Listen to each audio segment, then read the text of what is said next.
Sisem-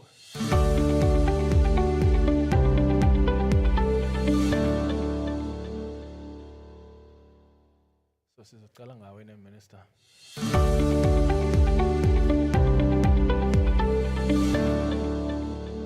They're coming now to yes.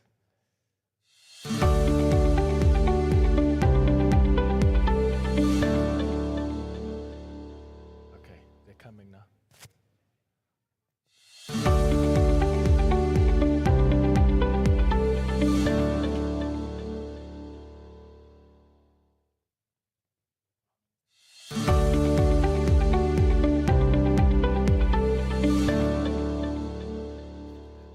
Yeah, that's just what I'm gonna do before we.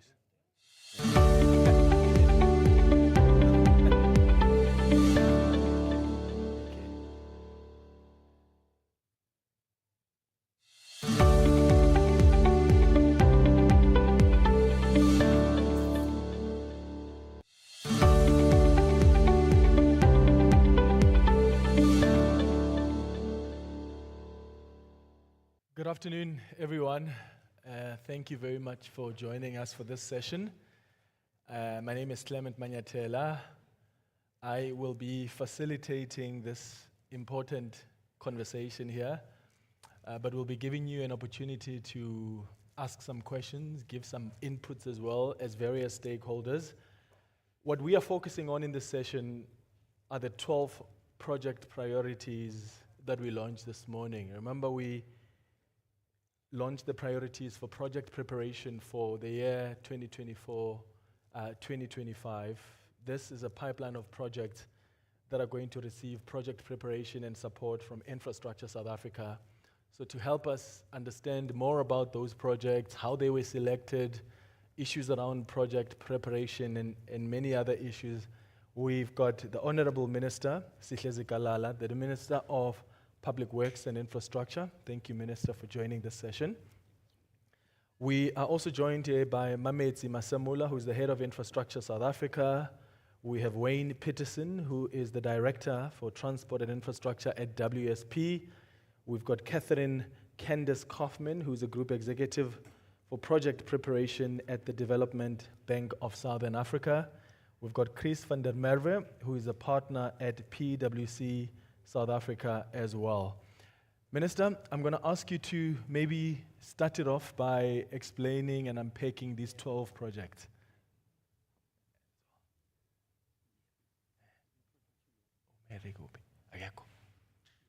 Oh, okay. Mary, apologies. I think there was a change in the guest line. I will get them to come and explain that to me. They told me they replaced with another guest.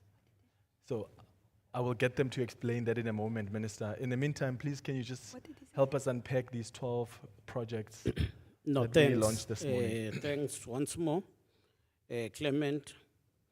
We wish to pay tribute to all delegates who have descended to Cape Town to participate in this symposium. We announced the 12 priority project early today, and it's important to give a bit of a background as to how did we arrive at this priority list.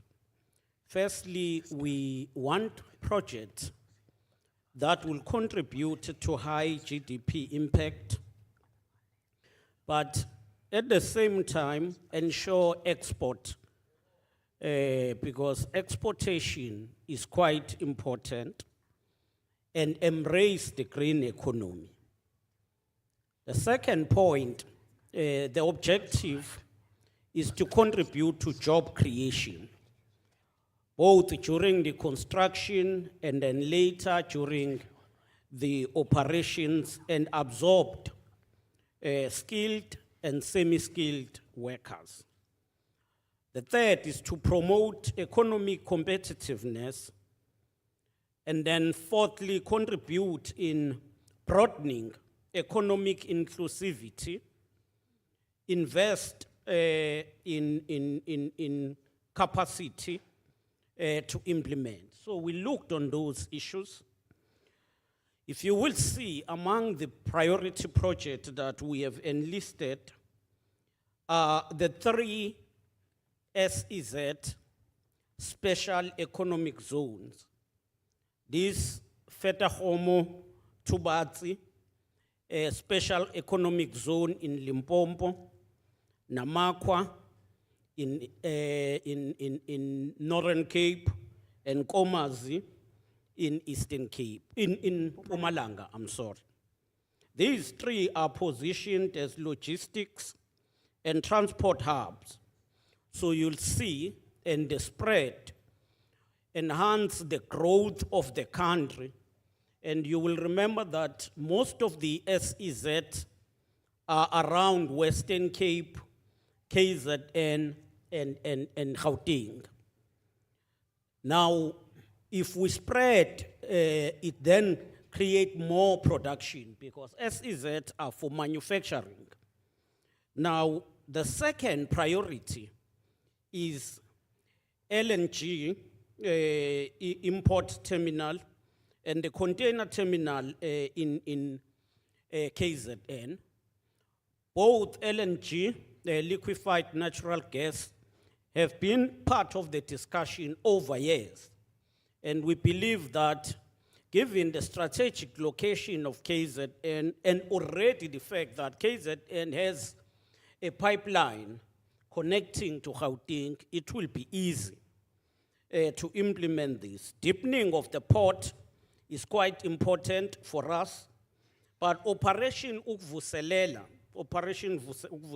from Pretoria, Free State, and Eastern Cape. Now these talks to also job creation. The economic reconstruction and recovery plan also prioritizes the issue of energy security and green energy. Hence, we talk of Eskom, Mossel Bay Gas, and this SEZ that we're talking about, including the Tubatsi SEZ, which also will utilize hydro storage. Then there is a program or a project on water, which we believe will address both poverty, but will also address the issue of development and economic growth. And that talks to Amatole water bulk supply augmentation, as well as Royal waste, phase 2 wastewater treatment. And these will then increase service delivery when you talk of Amatole district, given its location. Finally, we then talk of 2 social infrastructure projects, which are health and education. Health, it's a national, include tertiary hospitals, and then education focuses on basic education, your schools in Limpopo and KwaZulu-Natal. And how does this work? You'll know that there is always an annual allocation for these social services. But to ensure that we speed up the implementation, we then front load and allow provinces to repay this money over a period of time. I think the first of this kind is starting now in Northern Cape on the housing development in Northern Cape. So that's how we have developed this 12 priority project that needs to be implemented now, which are going to total to the amount of 180 billion. So I believe my task here was to just flag these details and allow the panel to zoom straight to specific. Thank you.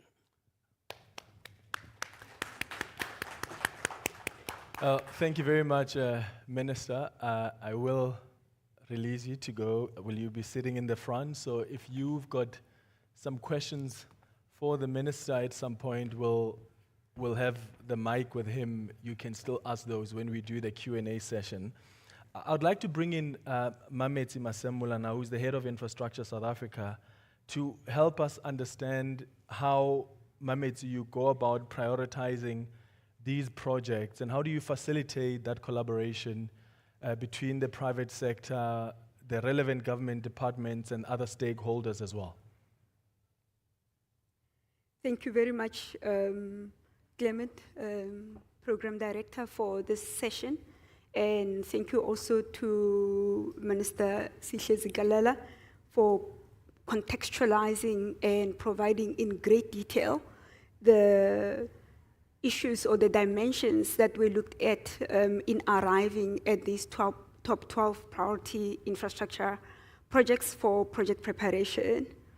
As you know, Clement, that we have 200 million or 600 million that is allocated to Infrastructure South Africa over a 3-year period called the Medium-Term Expenditure Framework period.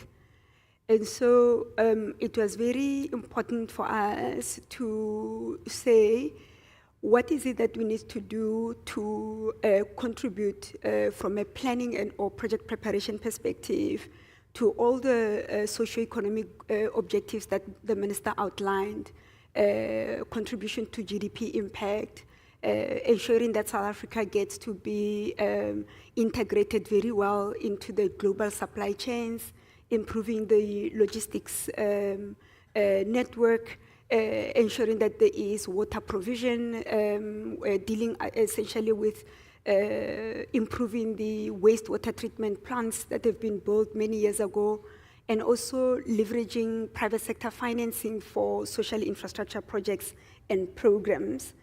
And so one of the things that we do is that Infrastructure South Africa itself does not own any of these projects. So we don't own a project, we don't conceive of a project, we don't conceptualize a project. We received a list of projects that needed to be considered by Infrastructure South Africa as part of the top 12 announcements today. We then use what we call an input-output model. It's an economic model, a very sophisticated one, I'm told by my team at the Center of Excellence in Infrastructure South Africa. We input certain data into that particular model, and we select, these projects are then selected on the basis of, as Minister said, geographic spread, ensuring that there is highest impact from a localization perspective, there is highest impact in terms of socio-economic development, etc. And this is how the top 12, from a technical perspective, we also arrived at that. So we'll be working very closely with the project owners, the project sponsors, in unpacking the scope of work in relation to these projects. And then from there, once we are ready, we will be going out to the market and issue RFQs to the market to invite transactional advisors that will be able to help us with some components around the project preparations, project preparation process in relation to these specific projects. And those skill sets will be complementing what we have internally at Infrastructure South Africa, because we've got your infrastructure specialists in these areas, whether it's SEZs, special economic zones, is energy, is water, and other sectors. We do have specialists internally. We also have a capacity from a financial engineering perspective, as well as legal and others, and technical. We are looking to work with the transactional advisors to augment and complement the skill sets internally, working very, very closely with the project sponsor in order to ensure that the project preparation process is undertaken within the timeframes that we are envisaging, as well as applying international best practice in the project preparation space. Thank you very much, Clement. Thank you, Mametsi. Catherine Candice Kaufman, as the group executive for project preparation, where do you come in as the development bank for Southern Africa? Because as the president said earlier, some of these projects need proper preparation. You need proper preparation, not only in terms of finances, but community. There's a lot that needs to go into that preparation so that these projects are bankable. These projects are actually quite credible to go to market. How do you come in as the development bank? Thanks for asking that. Can you hear me? I think we will hear you. They'll sort it out.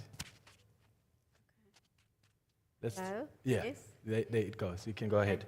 So I'm not supposed to look at you, Clement. Yes, so I'm glad you asked. About 20 minutes ago, somebody asked me, what does the DBSA do? And I was quite horrified by that question. So at the Development Bank of Southern Africa, and I'll just take 1 minute to explain that, what we do is each state functionary has a mandate. Even the financial institutions within the state have separate mandates. Our mandate for development, economic development, and development of human capital skills is based on infrastructure. That's our investment vehicle towards economic development. We utilize infrastructure.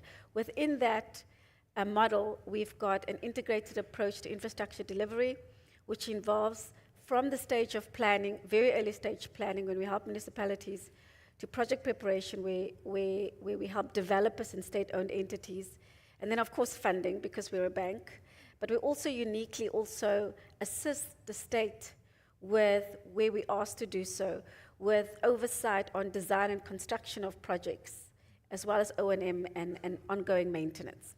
So that's DBSA in a nutshell. In terms of project prep specifically, and the projects that have been identified, that have been spoken about quite extensively so far, what we do is we come in at an early stage.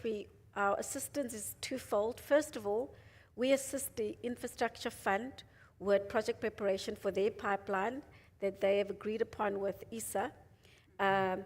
We help them with project preparation that has gone beyond actual business cases, that early stage development, which I believe SIDSSA is quite involved in as well with the different departments and ministries. So we help them into high-risk capital, where we are looking at, yes, the policy landscape, the regulatory landscape. We're looking at technical aspects of the project to see what risks there are, what we need to put in place to ensure that the project is bankable. For us, bankability is very much about ensuring that we have a project that doesn't rely too much on the fiscus, because we know we've got constraints from National Treasury perspective. So a successful project is one where you have used the fiscus as the least possible, where you've used very little budgetary capital to fund the projects. But it's also a project that has to be sustainable in the sense that it's resilient, climate-proof infrastructure. So the type of damage and destruction we saw happening in KZN a year and a half ago, the type of infrastructure that we're trying to eradicate going forward and build resilient infrastructure. It's important from a project prep perspective that we manage stakeholders closely. So it's not just the project, it's the stakeholders around the project. Everybody has to be on board to ensure that the project is prepared properly, because we can prepare something that looks brilliant on paper, but if we don't have stakeholder input and stakeholder buy-in, then that project might not be realized. In respect of the projects that have been mentioned, yes, we also focus on, we align ourselves to government strategic projects, the same sectors that Mametse would be interested in, we would be interested in. In respect of the projects we have here, the network projects that was mentioned, the transport projects, the port terminal, the LNG terminal, the container terminal, the corridor from Tshwane to Eastern Cape, those are all projects actually that we are involved in from a project prep perspective. And the reason for that is, as was mentioned, the economic activity that surrounds those projects. We know that if you spend 100 million rands of project prep money, you can unlock a project in excess of 7, 8, 10 billion rands. So that's really where we come in, and we apply both our balance sheet as the DBSA to project preparation, but we also apply the skill set within the DBSA. The skill set in project prep are folks that have a combination of engineering skills or finance, project finance. So it's quite multidisciplinary because infrastructure assets is not just about the asset itself, the technical engineering aspect, but also the economics that surround that infrastructure. And we also have partners that provide us with project prep funding besides our balance sheet. We've got international development institutions. We've got Treasury. Treasury's given us a pocket of money specifically for RF projects and RF pipeline, which we hope they'll replenish quite soon.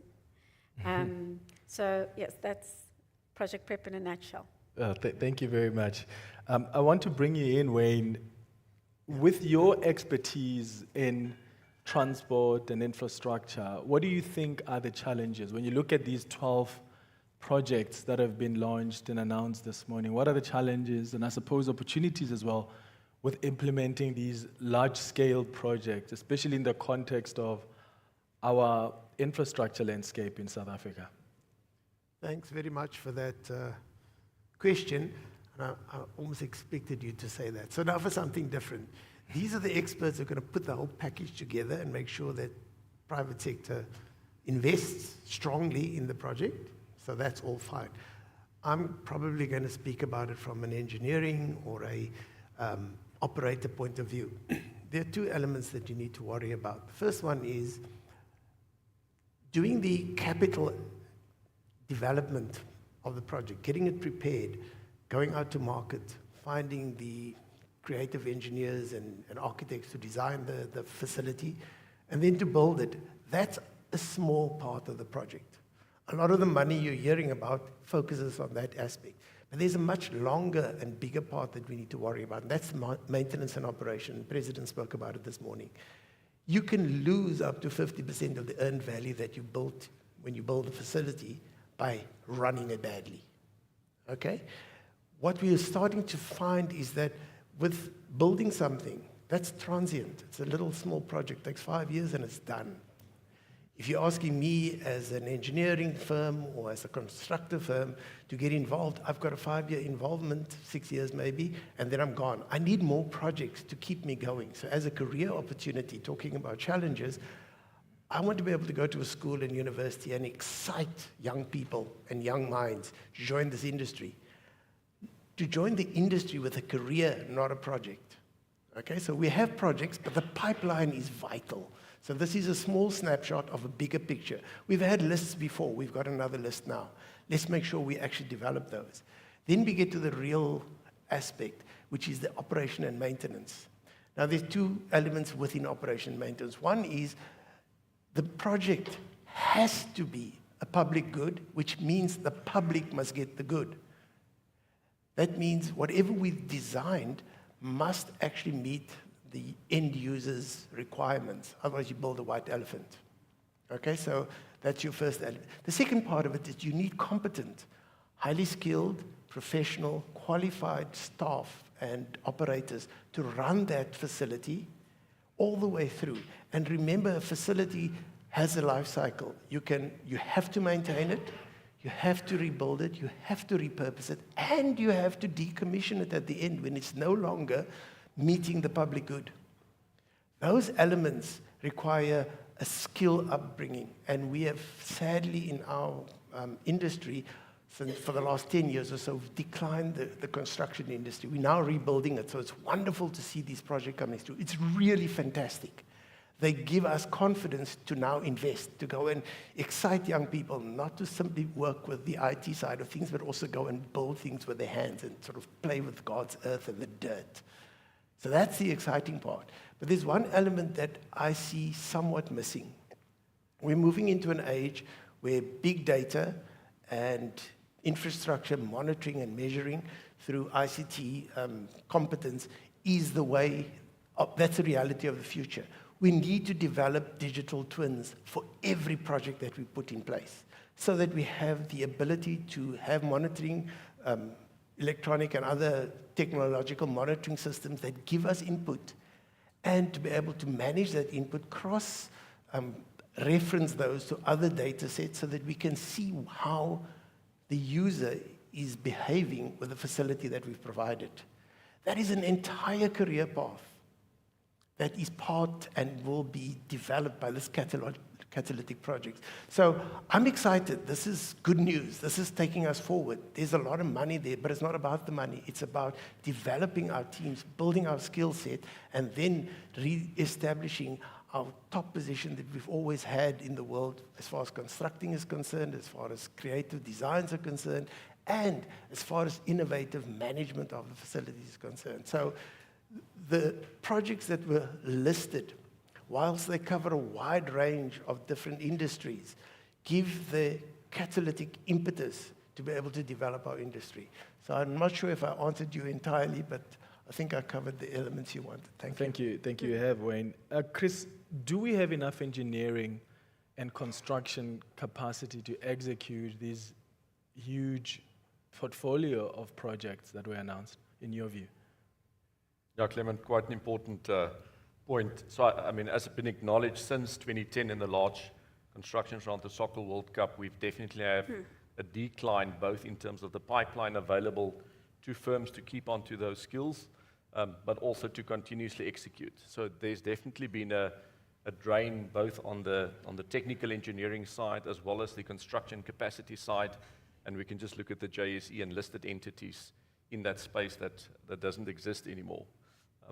So currently, I think we have a challenge in that space, but I think relating to education, bringing engineers in, I think that will follow. Also, if you look at it at a global scale, is where money is spent, skills are attracted, and that gives us a great opportunity to actually utilize global skills while at the same time rebuilding capacity on our side. And again, I think that capacity, if you look at the construction side, has also got to balance the social needs versus the delivery side of it. So important will be how do we develop SMEs, small firms in this space to also take up some of the construction work and address some of the other social issues that we've experiencing in the construction space through mentorship program, subcontracting, all of the rules that's been set in that space. So yes, I think we've got a backlog, but there is good case studies in terms of how we've addressed it both locally and internationally to actually bring it back quite fast. We just need the pipeline and the money to back it. Yeah. So Mametsi, as Infrastructure South Africa, because it's quite clear that you need a diverse funding methods that I imagine are required to implement these projects. So as Infrastructure South Africa, how do you come in helping mobilize that support, the investment, so that we see the perfect implementation of these projects that are being prioritized? Thanks, Clement. So the first and most important stakeholder for Infrastructure South Africa from a funding perspective is obviously the National Treasury. That's where we get the allocation for project preparation. And of course, in terms of that project prep, we'll be able to work with the likes of Catherine from the project preparation division at DBSA to catalyze the current funding so that we are able to pull together these resources from various project preparation facilities and to deploy them behind the preparation of the top 12 infrastructure projects. Then the next level of stakeholders for us is the DFIs, other DFIs, development finance institutions, multilateral development banks, pension funds, asset managers, etc. We have a platform that brings together these lenders, investors, and financiers. And that platform is called the Development Partners Forum. It's a very important one because we want these institutions to have line of sight of the project pipeline. So this year we have really gone ahead and published these top 12 priority projects for project preparation. But we want them to also see the general pipeline that comes through the window of Infrastructure South Africa, such that they are able to, from their side, where applicable, they have grants, or these projects are aligned with their mandates, they are aligned with their priority sectors, etc. They can also come in quite early insofar as the project preparation is concerned, but also be able to have to apply to fund these projects at a time when they are ready to do so. You know, after your when the IF, for example, infrastructure fund, for example, they are engaging these financiers towards financial close on their blended finance projects, etc. So these are critical stakeholders on the side of Infrastructure South Africa. As I mentioned also yesterday, one of the apex of governance structures within Infrastructure South Africa is a committee called Infrastructure Investment Committee that is chaired by our minister, and it is constituted also by the likes of SIDSSA, the Asset Savings and Investment South Africa, Banking Association of South Africa, etc. So it's very important that the financiers always have line of sight on the project pipeline. It promotes visibility. It also enables us to crowd in the private sector quite early and for them to participate directly in the development of the pipeline as well as the financing thereof. Thanks, Clement. And Catherine, when we talk about financing these projects, we often hear about this concept of blended finance. What's the relevance of just the blended finance in the context of the strategic integrated projects? How does that look like? Yes, so I know that they always say that blended finance has been around for some time, and it has, but it changes depending on the problem you're trying to solve. And what blended finance really is a risk mechanism to ensure that projects are fully funded and that they're bankable. So and I don't know if it's a personal view, but I believe everything is fundable. It just depends on who's willing to take the risk to fund that. And if you've got a project that lends itself to economic activity, then your blended finance model actually becomes less relevant, because the private sector could pretty much take care of it. But the more a project starts to have social infrastructure elements in them, the more you're required to do blending. Blending really means if you've got 100 rands, 10% to 20% of the 100 rands will be concessional funding, grant funding, donor funding, government funding. 20 to 30% will be DFI funding, development finance institution funding, like the BSA, IDC, AFDB, NDB, the multilateral banks. And then the rest will be funded by the private sector, which is the folks that Mametse mentioned, the asset managers, the pension funds, the banks, the commercial banks, and they all have their own instruments in terms of what funding instruments they use within that commercial debt structure in order to create blended finance. But the idea of blended finance is to hopefully ensure that those institutions that can manage a particular type of risk take that risk. So, for instance, when we started with the renewable energy program long ago, I think 14 years ago, we didn't understand what it was. We didn't know what wind turbines was, solar panels, how do we fund this thing? And so we required quite a bit of intervention from the fiscus through assistance to Eskom as the off-taker. And you needed guarantees from Eskom in order to bank those deals. But those are actually economic deals if you think about it today, especially with the demand that we have. And also the fact that you're starting to see more projects that don't need government intervention in order to fund an energy deal. And these projects, which are large-scale infrastructure projects, some of them are bulk water infrastructure embedded in them. you're going to need an element of government funding or allocation from the fiscus. But it's our job to ensure that as we blend these funds, that we make sure that the development banks and the institutions that can take more risk or should take more risk than the commercial investors do so, and they take like first loss or quasi-equity type risk, or risk that is almost a credit enhancement that enable bankability to happen. Yeah. I just want to remind you guys that we are going to dedicate some time for some questions, some inputs as well. So we're going to have a roving mic. If we can start preparing that roving mic. So if you've got some inputs, you've got some questions for our panelists, you can start preparing them. Wayne, please talk to us about the role of innovative design, the role of technology, and maybe broadly the sustainability practices in ensuring the long-term viability of these 12 projects, particularly those in the transportation sector. You're going to get me going now, young man. That's the idea. All right. So look, innovation is there. You can, if any of you have younger or you have youth that you access, just talk to them. They always know better than the elder people, but they're fairly innovative and they'll solve a problem for you in a way that you didn't expect.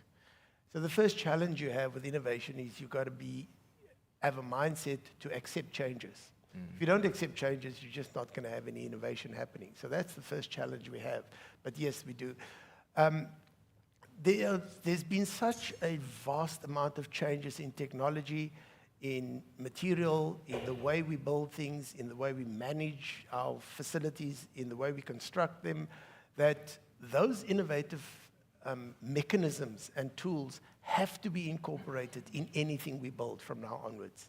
And wherever possible, retrofit them onto existing infrastructure that we are managing so that we can manage them a lot better. So those elements do exist.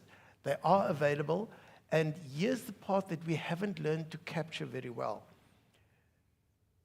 They allow you to operate a little bit more efficiently, but we are not very good at measuring that efficiency. So let me give you an example. I suppose most of us have a cell phone. If you're as old as I am, you will remember the original bricks that we had to carry around. Now, who has gone through the cycle of change and the rapid change in what you can do with your phone? To the extent that you can all switch on your apps and see what's happening right now. You can stream what's happening right now. I challenge you to take your Nokia 3210 and try to do the same. Okay? And that's not a long time ago. That's the pace of what is happening. It is happening, but now what you haven't maybe consciously accepted is the speed at which things are changing. So you are expected to be instantly available when that phone beeps. Okay? When we had pages and 3210s, it didn't work like that because we had to find a signal somewhere to answer somebody. So what has now become the norm is you become impatient when things are slightly slower than what you expect. And that you haven't learned to capture. You haven't taken that in as a value proposition, you take it as a norm. All right? And that is what is happening in our industry as well. We are becoming better and better, faster and faster. We have more tools to be able to understand what's happening. We can run simulation. We have this wonderful beast called AI that will do it for us and give us either good garbage or great garbage, but either way, we need to understand what's going on. That is going to be the new norm. That's going to be what is expected. In fact, it is already what's expected. So the innovation is there.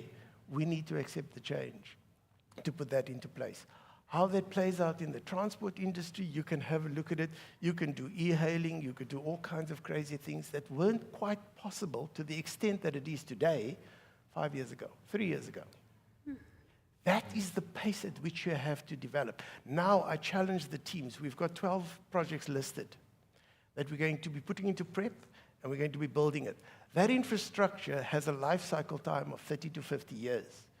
Our prep team are going to say to you, please invest in this, public sector, private sector as well, and this is what we're going to build.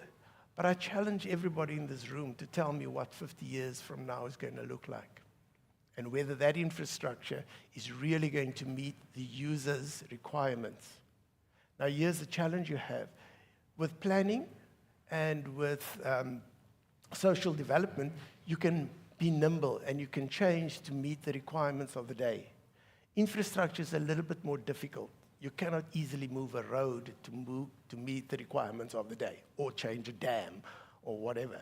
But once it's built, it's fixed. It has a defined social benefit that was in the creator's mind when it was put together. It's gone through project prep, it's been okayed, everybody's happy to spend the money on it, and we build it.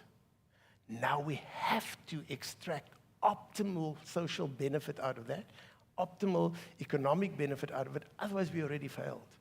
And that is the real challenge, notwithstanding all the fancy changes and all the digital twins and all the other things I've been talking about. That's the balance and the tension we have. And some of those elements need to be de-risked for the investor because they're social orientated. However, I think we need to take a bigger picture and say we're part of that social.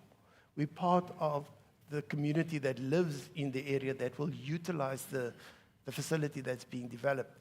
And possibly, as commercial investors, start changing the risk model so that you incorporate a lot more of that social benefit into your credit so that you make the projects more viable and we can get on with it. I think I'll stop there, young man. Otherwise, you're going to get me going. Thank you, Wade. And speaking of social benefits and the economic benefits, Chris, I mean, the whole intention of investment in infrastructure is to stimulate economic growth. And I think even when you look at our own economic recovery plan, it's very much infrastructure-led. It's focused on that. When you look at these projects we're discussing this morning, this portfolio of projects, do you think they're too socially focused? Where's that line between just deriving those social benefits, but also ensuring that they're containing enough economic-driven infrastructure programs? Yeah, so again, if you look at the projects that were announced, I think it strikes a balance between pure economic and social projects. But I do think the challenge that we have to face is to rethink the whole way, the way we think about social infrastructure.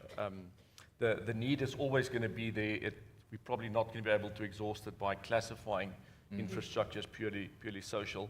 And maybe two examples that I'm quite excited about is in Sunday's masterclass at Stellenbosch, the city of Cape Town that hosted us showed a picture of a hospital in the Cape Flats on a huge area that's now sort of gone past that economic asset life, but it's also situated next to the railway.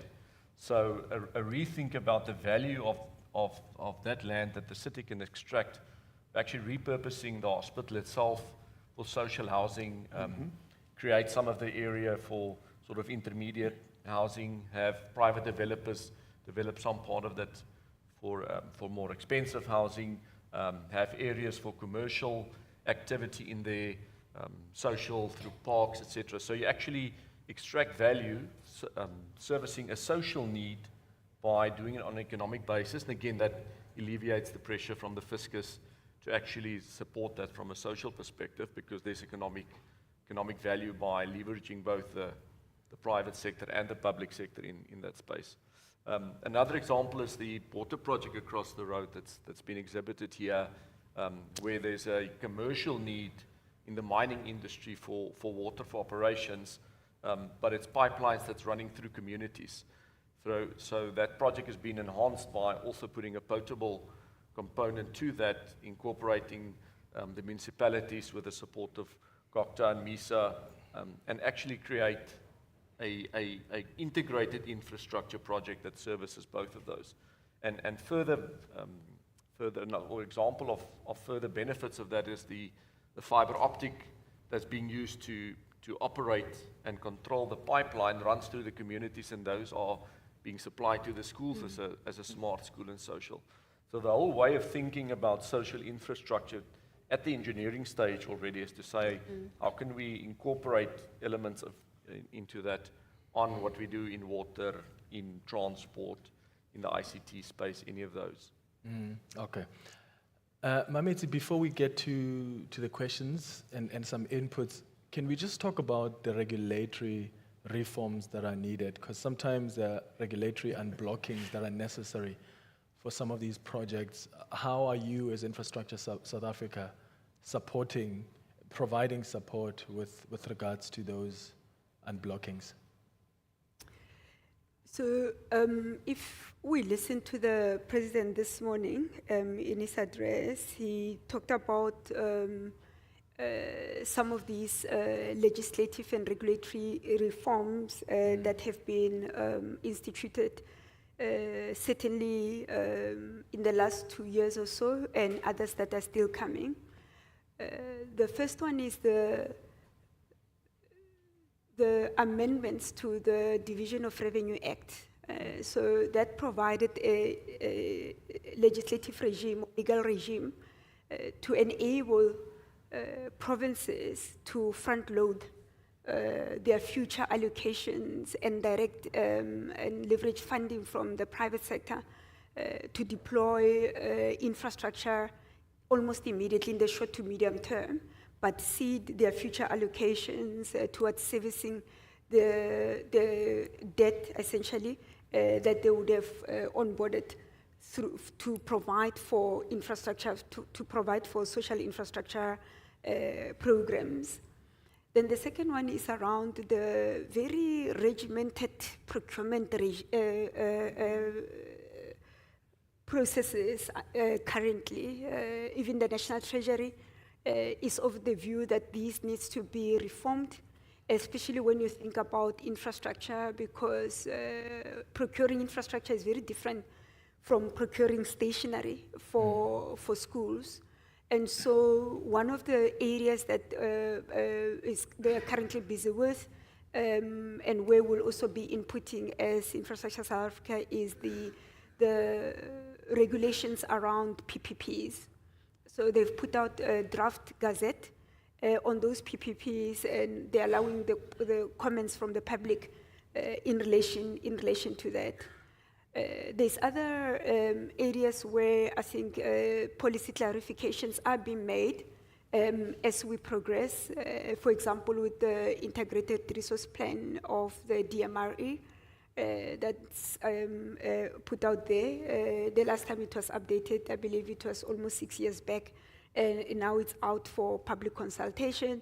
There are clarifications that are being made around user pay principles in the transport sector between the National Treasury and the Department of Transport, and also some of the regulatory issues around municipalities and borrowings and PPPs and all of that. We believe that all of these things over a period of time, they already will be impacting positively for infrastructure investment and the acceleration of infrastructure projects. Obviously, from where we're sitting, what we're looking for is speed of implementation, streamlined processes, less red tape, less bureaucracy, and that's the gap that we're also feeling as Infrastructure South Africa. We're told by one of the IPP project owners that are deploying like a huge solar plant up in the Tabazimbi area, that actually they tallied up how many authorizations and permits and licenses and everything else that they require just to unlock that one project, and they came to 108. So, and each one has got different other things. So each permit it triggers 6 other processes. Sure. And so when you tally that up, it's quite huge. So that's an environment that we're going to be working very hard on with the relevant authorities to try to streamline, to ensure that these projects, they can go to the ground much more quicker. They are private sector led, they are already fully financed. All they need is unlocking these government processes and authorizations. So we'll be watching that space very carefully, but we're also going to be interacting with the relevant authorities as well as line function departments in that regard. Thanks, Clement. Well, thank you very much, Ametsi. If you've got... Yes, please, you can come in, Catherine. If I may, just on the regulatory pieces, I think especially for these large infrastructure projects that we've identified, I think it's so important if you really want to accelerate delivery is to, as government, be coordinated. There are many things that's really in our control because we give approvals for permits, we give approvals for servitudes, and most of these projects need some element of regulatory approval or some licensing or permitting done. And I think it's quite important that, especially if we want to accelerate, some of these projects are standalone projects, some of them might become more programmatic actually. If a model works, then we replicate it and apply it again. But at least for the first few projects, we must try to, in concert with private sector, really try to be in front and ahead of assisting with servitudes, assisting with permits, and really coordinating ourselves, because otherwise we'll be back in a year or two speaking about the same projects that haven't broken ground. And what was said yesterday, last night, there are no cranes in the air, you know, because we're waiting for permissions and authorizations to be unlocked at our level. We've got that ability and that power, and we need to try to coordinate ourselves as well to assist the bankability of these projects. Yeah. Chris and Wayne, do you have any inputs there on the regulatory challenges? I Yeah. think it's, Sorry. carry on, go for it. Yeah, so I think you can see there's a frustration around all of this. What I do think we need to acknowledge is where we've come in the last 2 years with the fact that we have an ISA that's established, and although all the regulatory process is not completed, we actually have that integrated approach in terms of value chain. Also the fact that they've adopted the 5-case model as a standard for project development through the early business case, the intermediate, and the final business case. So the fact that there's a standardized process that also looks at strategic, economic, financial, commercial, and management aspects means that there's transparency on what's going to come down the line in 3 and 4 years' time. So how do we also incorporate the permitting, the awareness on other departments so that they not become aware of it by the day that the permit actually lands on them. But there's a more transparency in terms of what's coming. And again, that's where the portfolio side and the planning on the ISA side will create an important one. So it's important that I think we leverage those on these 12 projects to make sure, as my colleague said, we don't come back in a year's time and it's still not moved any way forward. Cool. Wayne? No, you said it all, thanks. Okay. Okay, let's get some questions, some inputs. I'm going to ask that you please raise your hand if you have a question. Already some hands, will bring the mic to you. Please remember to give us your name, tell us where you're from, and if you are directing the question to a specific panelist, please indicate so. We've got Wayne, we've got Chris, we've got Mamets, we've got Catherine, and the Minister, Sihle Zikalala, is still with us here. Go ahead, sir. Thank you. Hi, my name is Fergus Veldman. I'm from Atlantia Green Hydrogen. We are a developer of a green hydrogen facility. And we've started dealing with some of the frustrations that were mentioned around permitting. So I want to make a suggestion, right? As far as I know, the Dutch model is that they do swaths of land that the government pre-authorizes, right, in the form of a concession. And then the developers just log on to that. One, you know the quality is done correctly. You cut down on the time that it takes. And 3, you have access. You can bring so much players into the game and quicker to market as well. Secondly, with all the projects that have been announced, or that the priorities, right? Mr. Peterson triggered something. We are going to invest billions in these projects, but the monitoring thereof, is there sufficient allowance going to be made for the ICT infrastructure to run along a pipeline that can feed back the seismic monitoring to tell whoever's monitoring this thing that there's a grinder running too close to me, I'm about to get stolen or vandalized? Will that be part of the thinking? If not, I would like to request that that be on all the infrastructure. Right, the ICT bit is minuscule compared to the hardware that will be installed. So if that can be part of it, we'll solve a lot of our problems. Thank you. Oh, thank you very much. Can we have another one? Maybe we can take 3 or 4 for now, and then I'll get the panelists to respond. Hi, my name is Masopa Wamoshweshwe. I'm from Kingdom of Lesotho. My question is directly to Catherine from Development Bank of South Africa. I just want to find out, because the president, he really emphasized this morning about the preparation of the project, and he was saying that actually we should have a patience about it. So from your bank, what kind of the project and the procedures that actually you take for the preparation, and what is the minimum of the project that actually can go for the preparation, to finance for the preparation? Okay. Okay. Can I repeat myself again? I just heard some of what you said. You said how much is required, how much funding? The funding or the size of the project that actually can go for the preparation. Okay. Got it. Another one?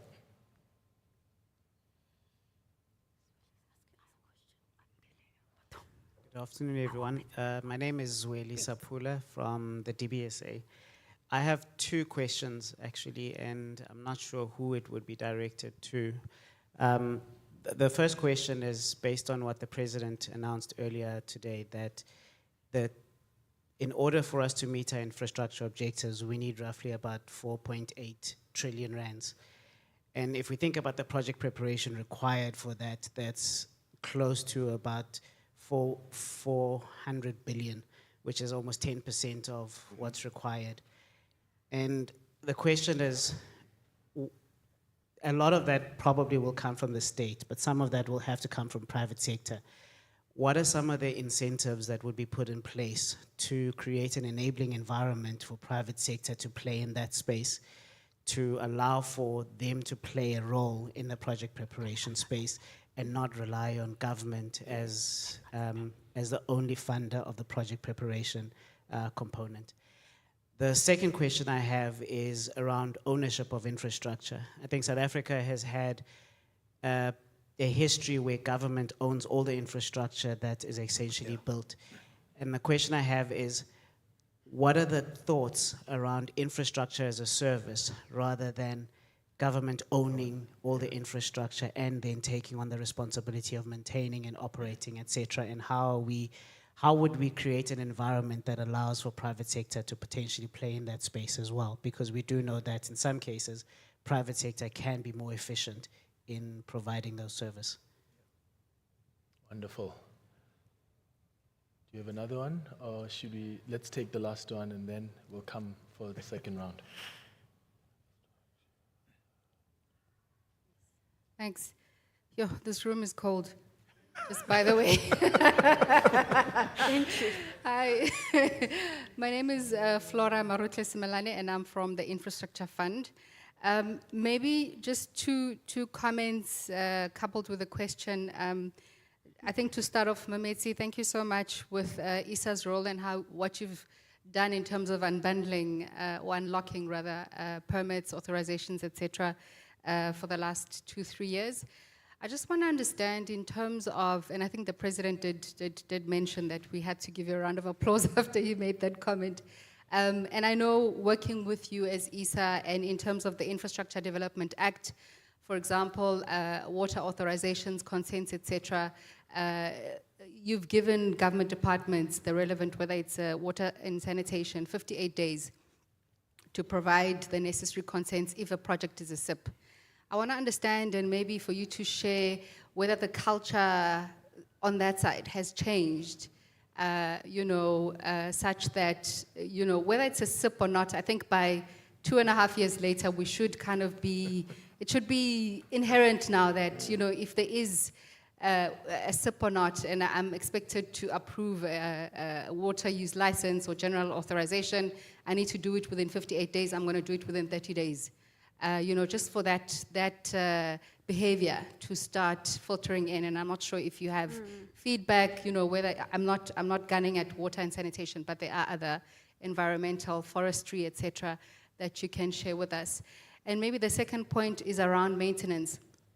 I think at the symposium at Stellenbosch, I'm not sure if it was Misa or someone did mention that as people, or when people come into power, it's money and then you want to see new things go up, but you actually forget the maintenance of existing infrastructure. And Wayne, maybe a challenge to you. You've challenged us as the audience to get involved. I mean, is there a way, and I know we don't have too many PPPs in the country, but I know when we were at an exchange program in the UK with Mametsi as well and ISA, they have a book where when a PPP is about to come to its tail end, so usually the concession is for 30 years, come year 25, when a maintenance bond is expected to just facilitate the transfer of the asset back to government. They know which PPP is coming to an end. So when that time comes, you know, now they're geared to make sure that the asset has been properly maintained and going forward. And we know now most of our infrastructure, there is a maintenance issue. And maybe is there a way that you can come up with a tool such that, and REAP, for example, it's REAP, the program is based on PPPs. And presumably there's that maintenance obligation that happens, planned, et cetera, maintenance bonds that are given to in favor of government as and when the PPPs come to an end. So maybe is there a tool that we can introduce throughout government where, you know, once bitten twice shy, we know we need to keep maintaining these assets. Is there something we can put in place to make sure we monitor the PPPs that are coming to an end, the REAPs that are coming to an end, such that, you know, our kids now going forward, you know, don't have to keep saying what we're doing. Can we not, maybe from that element, to just make sure we maintain the infrastructure assets that eventually are transferred to government? Thanks.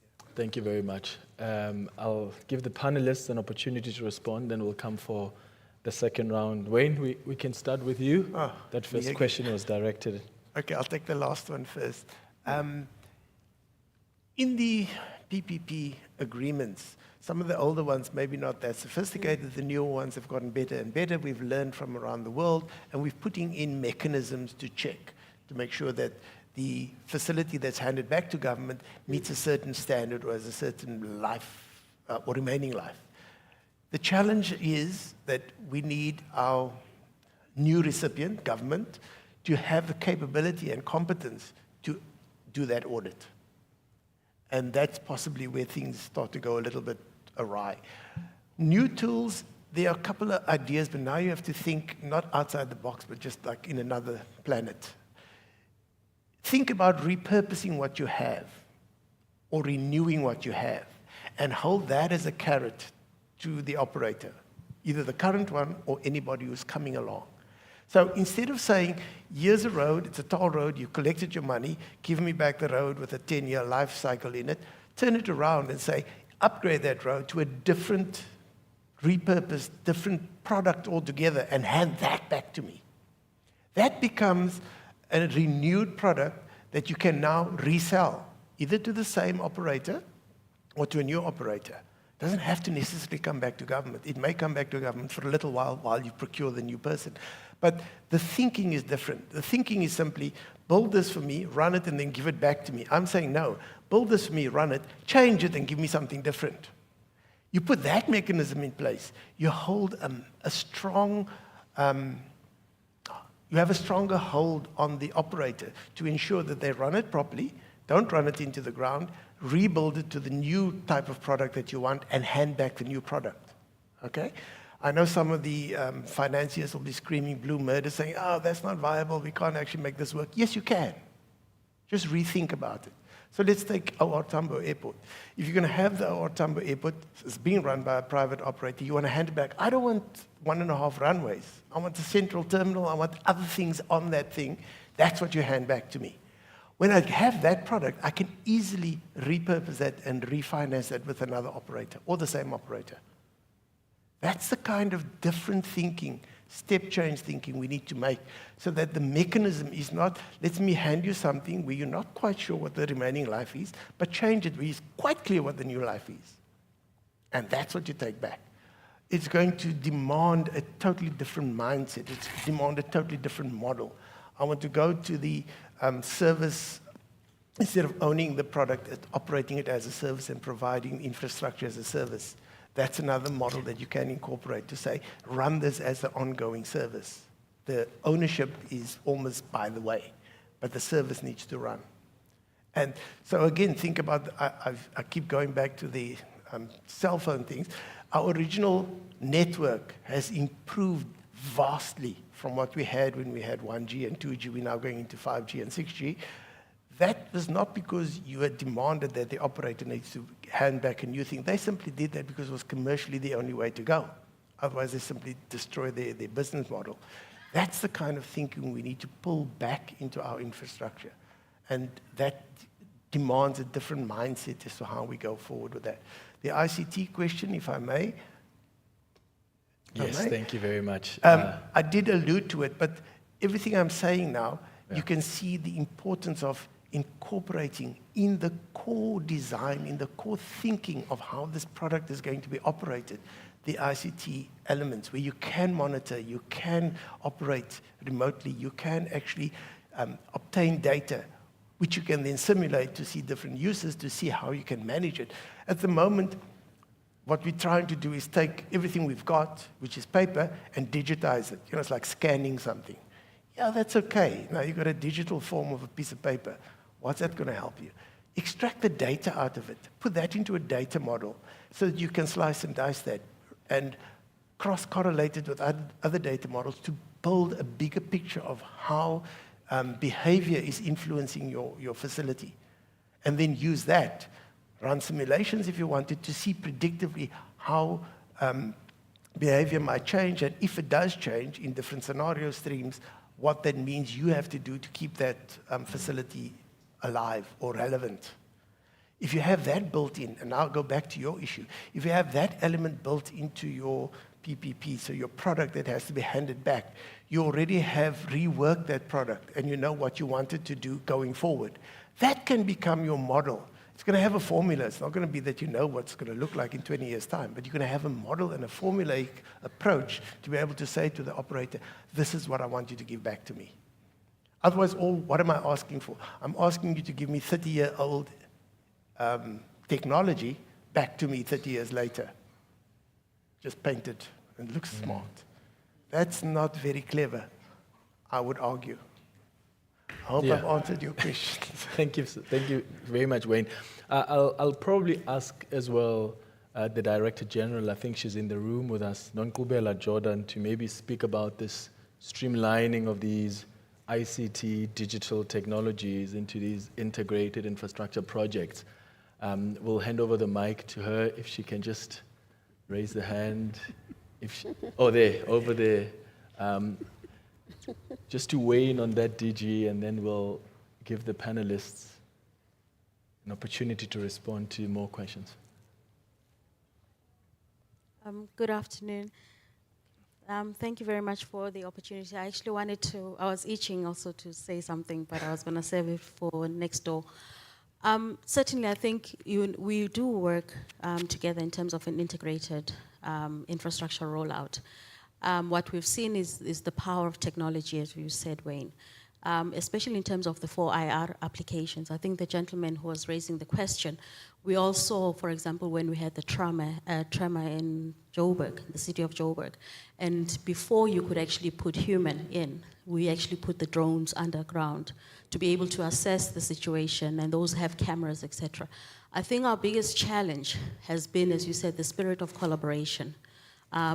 In terms of government, the private sector, as well as the innovators in our countries, because a lot of potential reside, and we're just not harnessing that and bringing it into a common platform for everybody, and so that we can actually test that. But most certainly, I do think that, and we also have the rapid deployment policy that we issued last year, and that's precisely that, to then say, as you lay out infrastructure, it should just be the whole omni-channels. So it's not just in terms of what you want from an infrastructure, whether it's going to be your other networks, but you also then want to make sure that you already have an integrated ICT component. Thanks. Thank you very much. DG, Mameti, if you can respond to some of the questions. Yes, Flora is quite right. From the Infrastructure Fund, we've been implementing the Infrastructure Development Act in the last 3 years. And what we must know is that the IDA, the Infrastructure Development Act itself, does not subordinate other legislations. So it does not subordinate the Environmental Management Act It does not subordinate the water users licensing framework or legislation or regulations that the other ministers are also issuing. So what we do is we find a mechanism that works. We find the middle ground between the work of those departments and our need to accelerate the implementation of catalytic projects in the country. We find that they evolve, these working relationships evolve over a period of time. If you look at the Department of Fisheries, Forestry and Environment, they have 100% compliance with the Infrastructure Development Act now. So they are 100% compliant with the EIA to issue the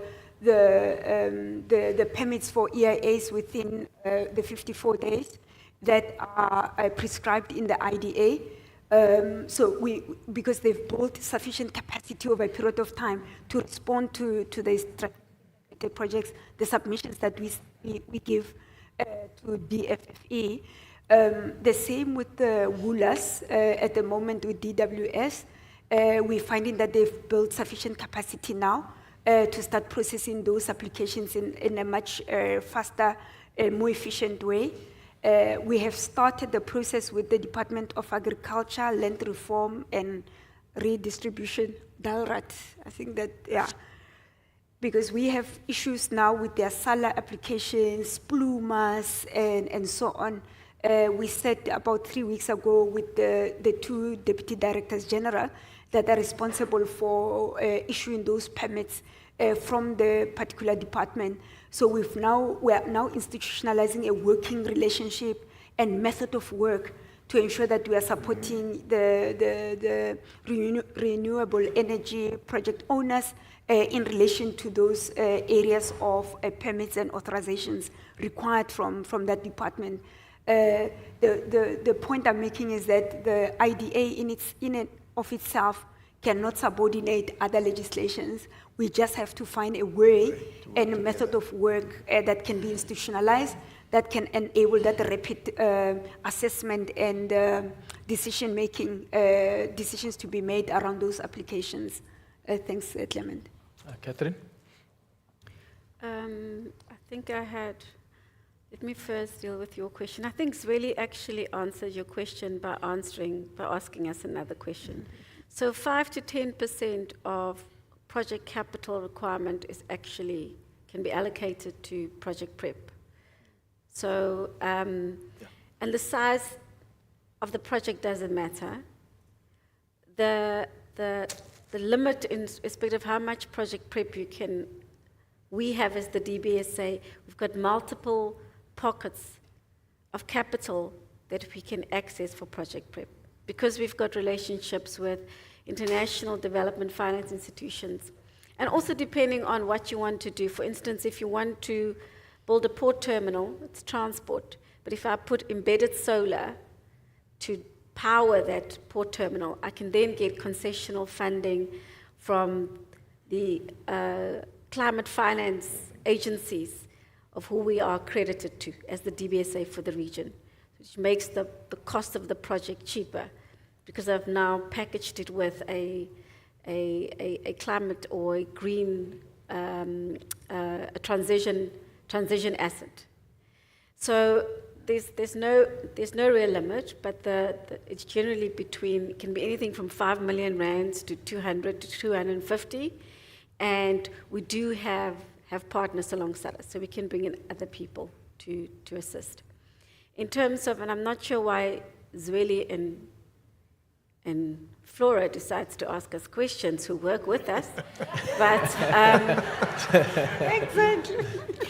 But in terms of the size that the President mentioned this morning in terms of what's going to be required, in terms of infrastructure that needs to be delivered, and the significance of project prep funding that needs to go with it, and the role of private sector, I think for private sector, I'm not speaking for private sector, but I was a banker, another banker at one stage, and I know the issue was around mandate.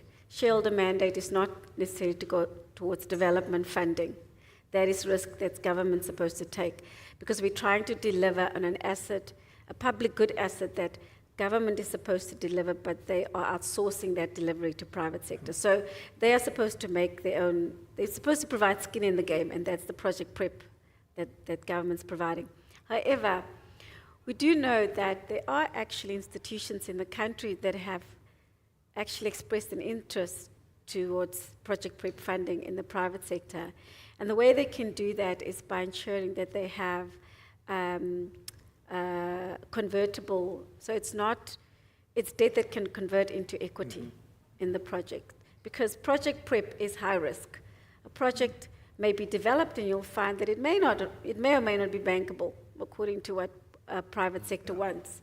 So it is high risk and it is a form of equity, but that's also a possibility that instead of waiting for the project to put in their funding when it's all prepared and packaged, they can put in early stage funding which they allocate towards equity in the project. So that's another way of doing that.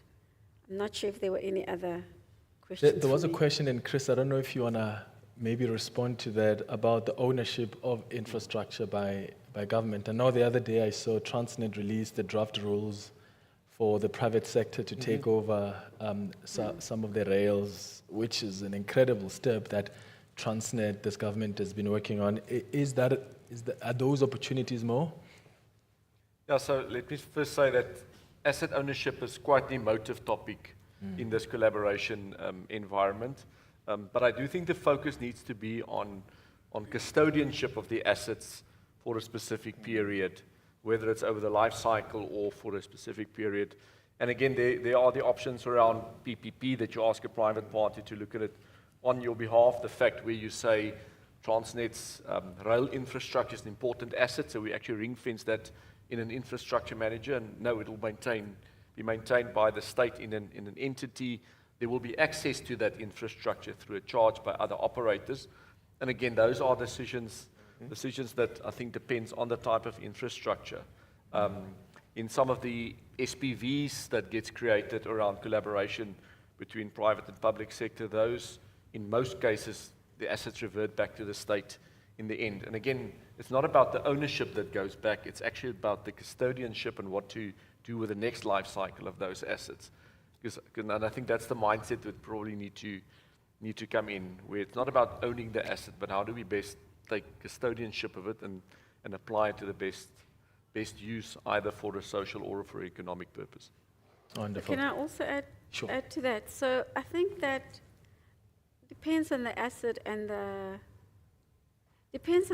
So there are various examples on the continent where you would have a concession, you'd have a PPP, where private sector would get ownership, which is emotive, but government would secure a minimum percentage of ownership of equity in that project that they don't pay for. Okay, so it's not a free carry. They eventually, when the project starts paying back, instead of them getting a share of dividends, that pays the equity effectively. So there are different models you could apply. My personal view is that government should look at projects from a service. For instance, the ports of entry, the 6 ports of entry that we're also funding, that's supported by the IF, that's developed by the IF. A lot of focus is on us acquiring land. You don't need to expropriate land or acquire land to use it. You can just pay a lease. The problem is, of course, once people hear about a project, the lease increases exponentially. You might as well buy the land. But projects like that, which would alleviate the fiscus, if we look at things as infrastructure assets as a service rather than something you need to own. We've got about 6 minutes left. Are there more questions? We can take the last round quickly. Yeah, go ahead. My name is Leila Horton from Deloitte, management consulting firm. So we've been around for around 20 years, and we've seen many projects be announced, delayed up to 5-6 years, and as many also canceled. So you would see bidders spending 5 million rands on a bid, and then it's canceled, change in leadership, different reasons.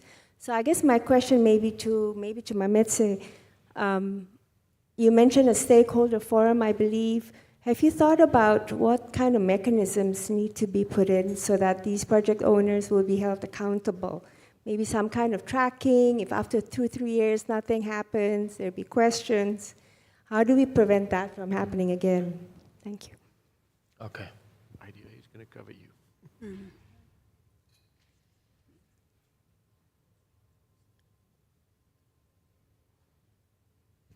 Thank you very much. My name is Clinton from University of Johannesburg. I think my question is on the project preparation. Considering that projects kind of really remain stuck in the planning stage, depending on the situation, and they hinder progress, is there any idea in terms of how to move beyond the planning phases? So how can we actually facilitate the transition of project concepts from the planning stage to actionable projects, considering these particular issues of stayed ideas? Because some ideas, beyond 1 or 2 years when you're still planning, they might have expired. And considering the issue of digitalization, we need to move, considering how things are moving. Thank you. There's the last one behind you. My question is for Catherine from DBSA. I understand that for you to be involved in the preparatory phase of a project, you've got a team of experts. Will you consider in the future to bring more expertise in the nuclear sector? By the way, I forgot to say who I was. I'm Atabu Muzagba from the South African Nuclear Energy Corporation. We make nuclear medicine and all sorts of nuclear-related technology. But what we found is it's very difficult to get support because of the lack of expertise in the project planning preparatory phase. Yeah. And then we just want to know if in the future you will bring those expertise to support nuclear projects. Thank you. Thank you very much. Mametse? Yes.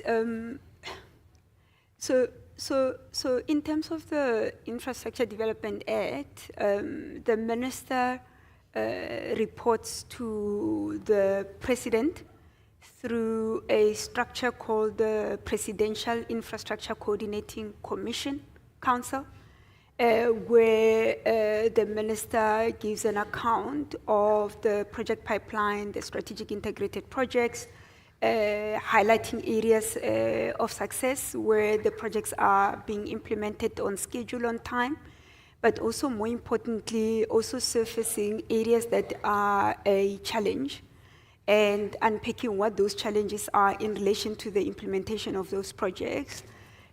Sometimes it's an issue of a governance challenge, where there is a need to look at the governance issues related to the project owner, especially where there's a change of leadership in those areas.